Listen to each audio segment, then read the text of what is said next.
সাবেক প্রধান বিচারপতি এবিএম খায়রুল হককে যাত্রাবাড়ী থানার একটি হত্যা মামলায় গ্রেফতার দেখানো হয়েছে।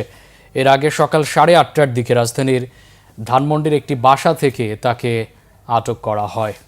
সাবেক প্রধান বিচারপতিকে আটক করে রাজধানীর মিন্টু রোডে ডিবি কার্যালয়ে নেওয়া হয়।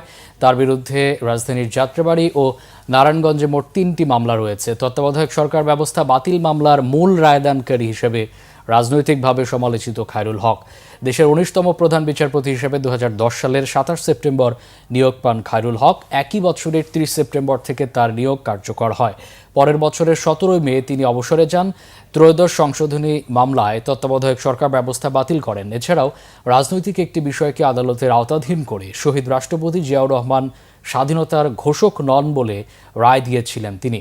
পাশাপাশি বিতর্কিত একাধিক বিচারপতিকে শপথ পড়ানো, আগাম জামিনের এখতিয়ার কেড়ে নেওয়া, খালেদা জিয়াকে ক্যান্টনমেন্টের বাড়ি থেকে উচ্ছেদ করা এবং ক্ষমতার অপব্যবহার সহ নানা অভিযোগ রয়েছে সাবেক প্রধান বিচারপতি খায়রুল হকের বিরুদ্ধে।